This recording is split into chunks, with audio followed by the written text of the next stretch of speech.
Hi friends, it's Tanya with Sweet Tea Stampin' Spot, and it is Tuesday, November 5th. I'm hoping you can hear me all right. I have my camera set up in a completely different place with a completely different holder because I wanted to be able to share something using my Stampin' Cut and Emboss machine today.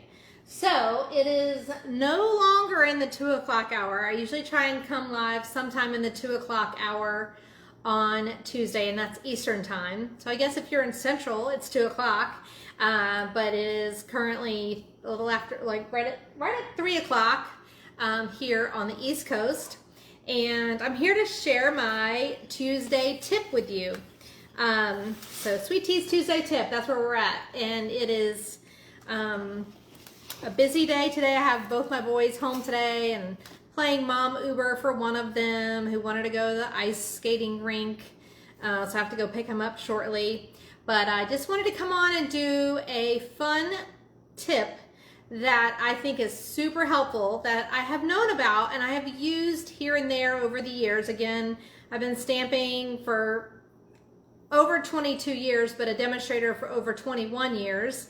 And so this is one of those things that you forget about from time to time, and it's a great reminder. So, or maybe you haven't heard of this before, but what I wanted to share with you is a tip regarding die cutting. So sometimes we'll have some dies, and the set I'm going to demonstrate with today are the Christmas labels dies, which have quite a bit of detail in them.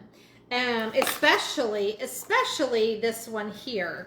This die here has a lot of detail in it, which if you're die cutting, it can be a pain to get them in and out. So this is what the 4 dies from the Christmas labels look like when they're die cut. So you'll also notice, besides the one here that has all the little scrolls that get popped out, these dies here have some unique cuts in them. Now they don't cut all the way through, but they create a lot of texture in them.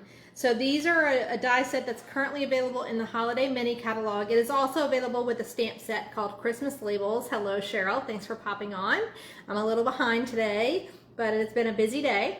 So I wanted to share a tip with you on making it an easier process, because when you do die cutting that involves a very detailed die like this one here, one, it can be a pain to get your paper out of here sometimes. Like, they don't pop out very easily. Even if you're using a brush or a poker tool, it still doesn't always come out easily. And I got to experience this last week prepping for my mega stamp camp, because I had to cut 100 of these labels for the class. So I wanted to make sure I was doing it efficiently and also doing it without getting frustrated so much. But these detailed dies, if you've ever worked with die cutting, you know that sometimes they can be difficult to get, first of all, get out of the die. Then it's difficult also to poke out the pieces that get stuck in the die.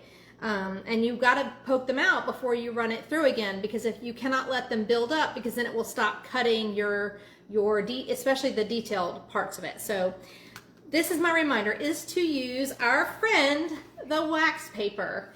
This is your standard wax paper. You don't even have to get the brand name. This is just what I had. But wax paper is the trick to making it work better. So I'm gonna turn my phone down. It may not be the best setup, but I'm gonna turn it down and show it to you and give you a quick demonstration on how to utilize the wax paper and the difference between cutting it out with the wax paper and without the wax paper. So I'm going to turn my phone down, so just be patient. So you should be able to see my die cutting machine. Oops, I just turned the phone around. That's not what I meant to do. I meant to see my die cutting machine. So you can see my Stampin' Cut and Emboss machine here.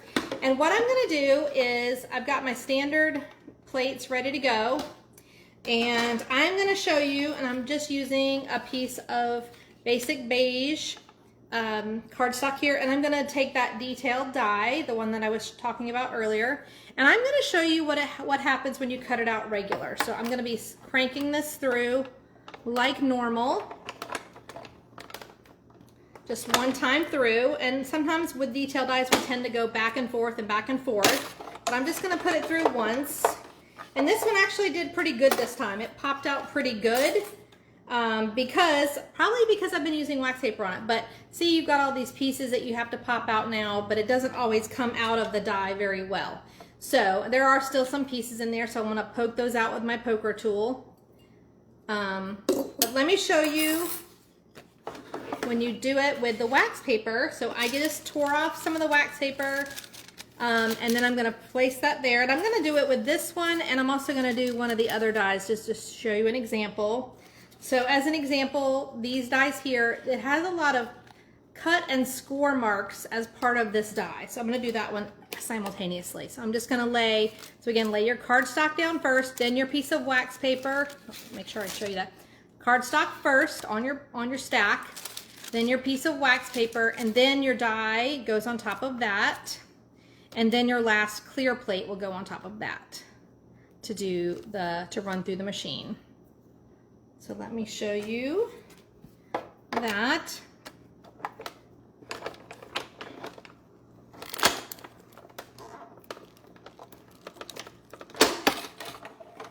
All right.